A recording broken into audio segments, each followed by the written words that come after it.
They yell at them too.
You guys nose it. Smile. How far over do you need us? Just on the side of the road. Okay.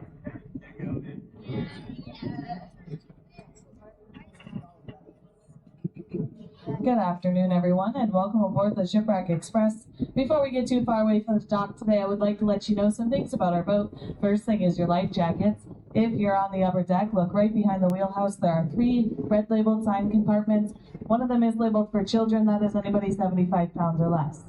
If you're on the lower deck, look all the way forward. There is a red sign. On each end of that countertop, there are doors, and that's how you would access your life jacket.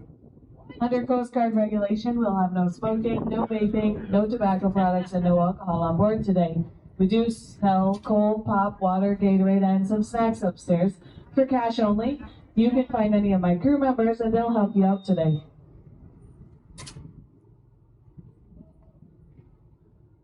You are more than welcome to move about the boat. You can walk around, it's totally up to you. All that I ask is the only place that you don't stand is where the rope is in front of my wheelhouse. If you stand there, I cannot see where I'm going, and I really don't want to become the next attraction out here. It's going to be about a 20-minute ride to our first underwater site. Halfway there, I'm going to slow down, point out Grand Island, tell you a little bit about it. I'm going to pick up speed here right after this last dock. We're going to head directly into the wind for a little bit of our trip today. If you have a hat with a brim on it, like a ball cap or a sombrero looking thing, flip it backwards, tighten it onto your head. Make sure that it's secure because the wind will take it. It will fly off the back of the boat, and unfortunately they sink right away. Scout can tell you from experience. If you have any questions today, feel free to talk to any one of us at any time. We have Amy, she's on the lower deck. We have Scout, he's upstairs. And I'm Captain Talifa. I'll be up here spinning the wheel, taking you around the area. I'm going to take a short break in the narration. Welcome aboard, everyone.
Hey.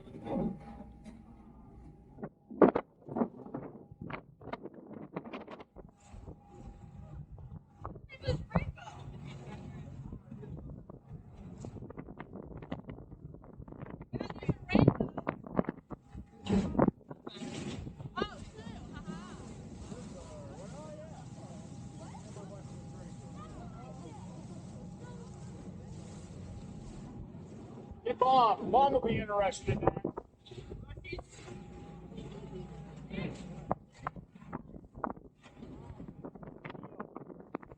Up here. Up here. Look up here and wave so I can get a picture. Look up here and wave so I can get a picture of y'all. There you go. All right.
Close to the water.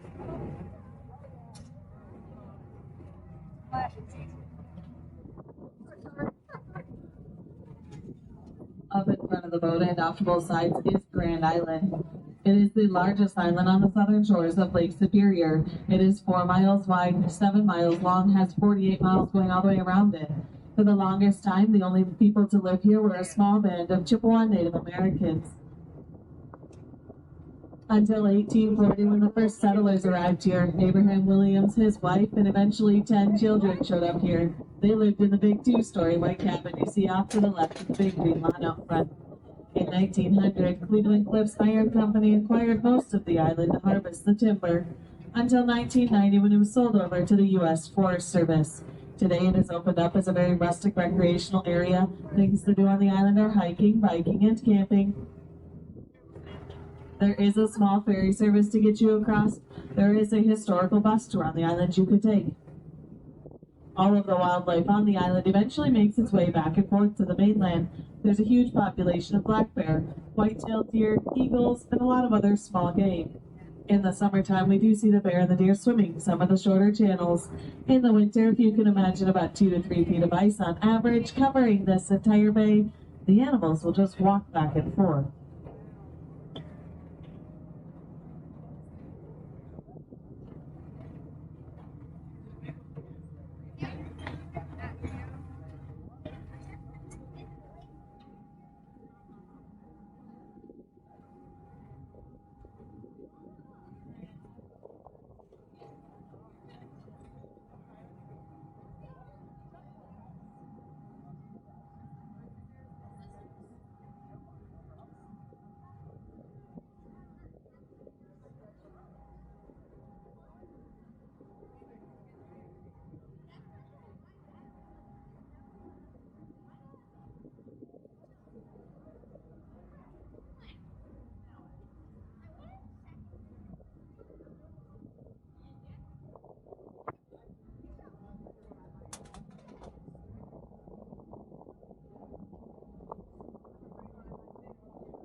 A lot of boats. I'm trying to see what it looks like.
Just a reminder that if you have children on board today, they have to be with you at all times along the tour. If they go to a different deck than you, they could be the ones running around the viewing areas, and I don't want them to trip and fall. So please check and make sure that your children are with you at all times throughout the tour today.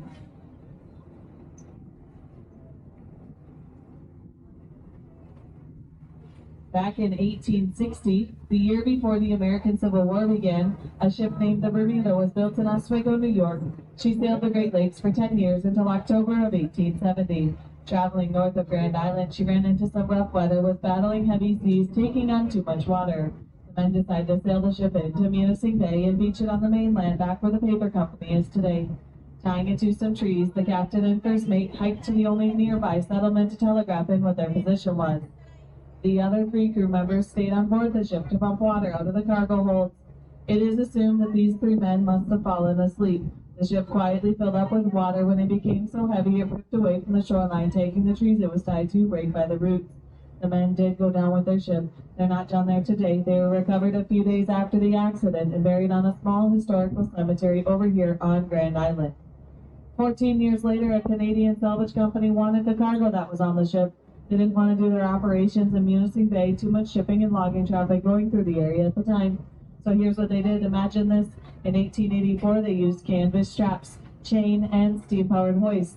They lifted the ship off the bottom of the lake. They drug it underwater over here to Murray Bay, set it down, salvaged what they wanted, and then they just left it. And we're glad that they did because we get to come out here and show it to you. What we're going to show you today is a very rare sight on the Great Lakes, and matter of fact, in the entire world. It's a fully intact shipwreck sitting perfectly upright on the bottom of Lake Superior. Her bow and her stern are only going to come within about 6 feet of our viewing wall glass, where midship is going to be about 10 feet.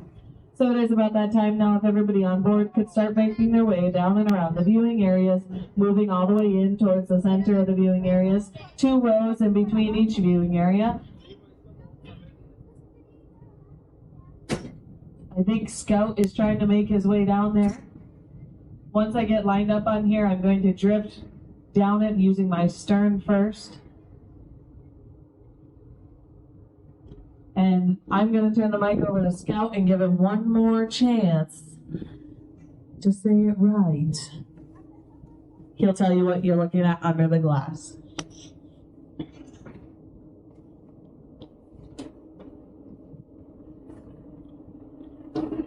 Okay, he is on his way down now.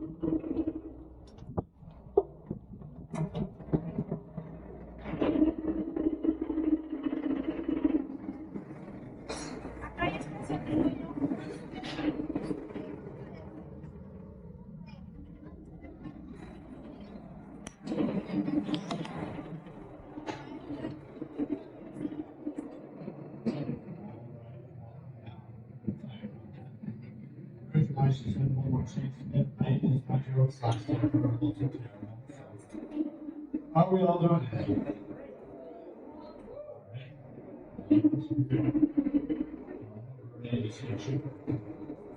I promise it is down there. Today, we're going to be taking a look at the Bermuda. She was 136 feet long, 56 feet wide, and a cargo capacity of 400 tons. Was overloaded by the need favorable hydrogen in the last trip of the season. In the background, you can see these two railing. Now, my party people up here in front doing the wells. I'll make a promise to you right now. What goes through one of the wells will go through all of them. It's just we ripped the shipwrecks in reverse. So I'm going to narrate what I see in the background, and you guys are going to get the replay. So, take it. Just in that vacuum valve, we saw the stern railing and a post that's kind of sticking up out from the decking, known as the rudder post. The rudder is the main steering mechanism of this vessel, and it is still fully intact. You can see it. Just past that, you can see a small square opening. It's known as the aft and right? A small footsteps allow Scenic ladder will let captain and crew not along into this large opening we're seeing here now, known as the cabin trunk area. Today are the old cabin right now. This cabin trunk down there would have been 4 feet wide, 4 feet above the deck. In the cabin trunk area was sleeping quarters for the captain and first mate, as well as the main galley aboard this vessel, otherwise known as the kitchen. Just past the cabin trunk area, we do see a 34-foot barrel sitting up on the deck there. That barrel actually predates this wreck that was found around Grand Island, and thought it was pretty cool. We decided to throw it up here with you from the system today. We're not sure the contents would be anything like green, nails, flour, but I do know some people hope for whiskey. On this map, we do see the aft cargo hatch. Smaller than 2 cargo hatches aboard this vessel, but both serve the same purpose of loading and unloading cargo. Be so large that they have 4 to 8 cargo hatches to maximize the efficiency of loading their cargo holds. We're starting to head over the next section here now to give you guys a little estimation in depth. The bow and the stern of the Bermuda come within 6 feet of our Newfoundland glass. This midship section comes within 10 feet, and this bay's depth is about 30 feet, so this vessel's height is anywhere from 20 to 22 feet. We can see this midship section, we can see all the broken up decking section of the midship. The Canadian salvage company would have broken up all the deck to get light down to their part of that divers. The diver that they would have the big brass helmets, canvas suits, lead boots, and air hose that led topside connected to a willow style pump in hopes that his best buddy would take some fresh air. Also hoping his best buddy wasn't hungover. Just past the midship, we see the forward cargo hatch. Larger of the two, but of course they were connected down to the midship section.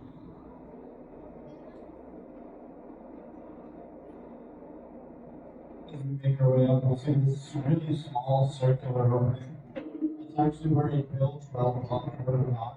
That's what they would use to pump the water up out of the cargo holds. We see an even larger circular opening, 100 feet diameter. That is the forward mast hole. The 110-foot white pine mast would have shot straight up out of that. And they would have built the rest of this vessel out of white oak. They made their mast out of white pine as it could resist the cold. Sail far better than the weather. That's never a snap of white mast.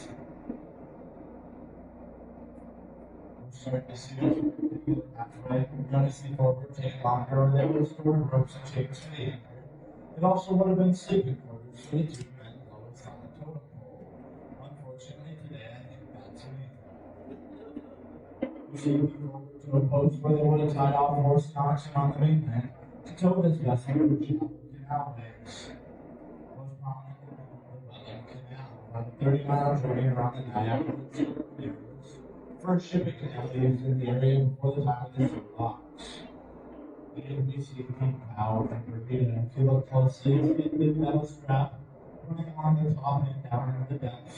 On top of that, that would have protected this vessel from any early ice and debris water, but it also would have lowered the captain's insurance rates. Yes, there was insurance back then, and I'm sure you'll believe me when I say it was a lot cheaper. The benefit of only having one crew today, around the wells, is we are going to do a second drift of shipwreck. Unfortunately for all of you, I'm going to keep talking. Now, if you want to try your luck, you could go to the front or back of the Shipwreck Express and try to look over, see if you can see it from the If you don't see it, that doesn't mean you should give up. Sometimes we are longer than the section we're going over. We are only about half the length of the Bermuda today, so just give it some time. If you really don't see it, then sorry. It helps to have polarizing glasses as well. You guys can stay in here with me. That's okay. We're going to head back up to the stern railing for our second drift of this wreck.